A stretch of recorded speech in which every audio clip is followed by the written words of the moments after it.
বৃহত্তর নোয়াখালী অঞ্চলের স্মরণকালের ভয়াবহ বন্যার পানির চাপে ভেঙে পড়েছে মুছাপুর স্লুইস গেট। এতে মুহূর্তের মধ্যে নদীগর্ভে বিলীন হয়ে যায় শত শত বাড়িঘর, মসজিদ, মাদ্রাসা সহ চারপাশ।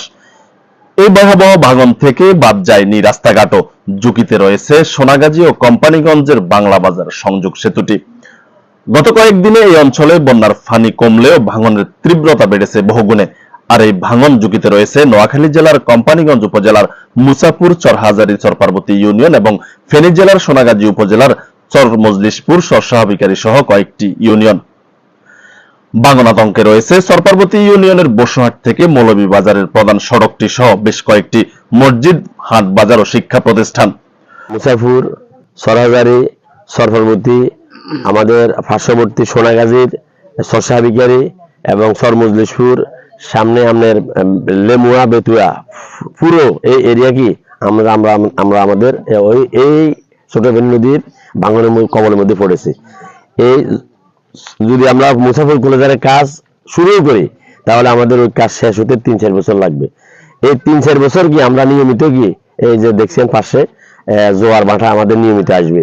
এই জোয়ার ভাটা আসার কারণে অলরেডি আমাদের চরহাজারীর একটা অংশ, তারপরে আপনার আমাদের ওই যে মুছাপুরের একটা অংশ, চরহাজারীর ৯ নম্বর ওয়ার্ড, মুছাপুরের আপনার ওই যে ক্লোজারের পাশে অনেকগুলো বাড়িঘর শেষ হয়েছে। আর আমি যেখানে দাঁড়িয়েছি এটা আমাদের বেড়িবাঁধ আমার দক্ষিণে পুরোটো কি ভেঙে গিয়ে কি একদম আমাদের অল্প সময় যদি আমরা পাই আমাদের মৌলভীবাজার করমতলা রোডটা কি পেয়ে যাবে। আর এই মৌলভীবাজার করমতলা রোড যদি কোন রকম আক্রমণ করে তাহলে আমরা কোম্পানিগঞ্জ থেকে পূর্ব অঞ্চল কি আমরা বিচ্ছিন্ন হয়ে যাবে। নদীর গর্ভে বিলীন হতে চলছে নিরীহ সহায় সম্বলহীন মানুষের শেষ আশ্রয়স্থল। কাটছে নির্ঘুম রাত, কখন ভেঙে পড়ে বিটে মাটি, শেষ গন্তব্য রয়েছে অজানা।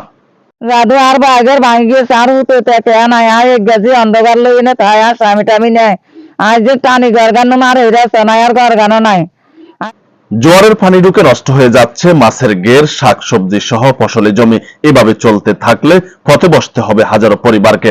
কানির মতন খালি ফসল আছে দেখানের মধ্যে, তার না কিছু ফড়িয়ে গেছে আর ওই বাইকগুলা ফড়ি যাবার হতা আছে।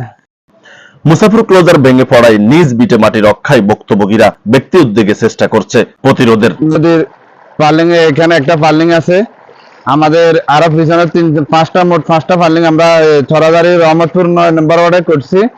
তো আমরা যে ভাড়ার যে শোধটা ফিরানোর জন্য আমরা সামাজিক উদ্যোগে এবং আমাদের চরহাজারী কল্যাণ ফাউন্ডেশনের নেতৃবৃন্দ আমাদেরকে সহযোগিতা করেছেন, আরো অনেকে করেছেন। আর আমাদের এই নদী ভাঙন থেকে আমরা যেন অচিরে রক্ষা পাই, মুছাপুর কলোজারটা যেন তাড়াতাড়ি হয়।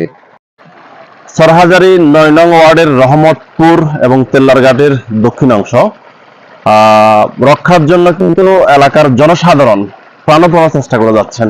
আপনারা দেখতে পাচ্ছেন আমার ঠিক পেছনে ফাইলিং করে এলাকার সাধারণের উদ্যোগে এবং প্রবাসীদের অর্থায়নে এবং চরহাজারী কল্যাণ ফাউন্ডেশনের সার্বিক সহযোগিতায় ফাইলিং করে এই মসজিদ, মাদ্রাসা সহ এলাকার ঘরবাড়ি রক্ষার জন্য প্রাণপণ চেষ্টা করে যাচ্ছেন এলাকার জনসাধারণ স্বেচ্ছা শ্রম দেওয়ার মাধ্যমে।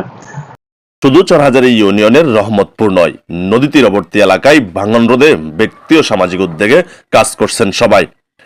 নদী তীরবর্তী মানুষগুলোর একটাই দাবি, অনতিবিলম্বে মুছাপুর ক্লোজার রেগুলেটরটি পুনর্নির্মাণ করে তাদেরকে যেন নদী ভাঙনের হাত থেকে রক্ষা করা হয়, সরকারিভাবে যেন দ্রুত পদক্ষেপ নেওয়া হয়। কামরুল হাসান রুবেল, সময়ের কণ্ঠস্বর, কোম্পানিগঞ্জ, নোয়াখালী।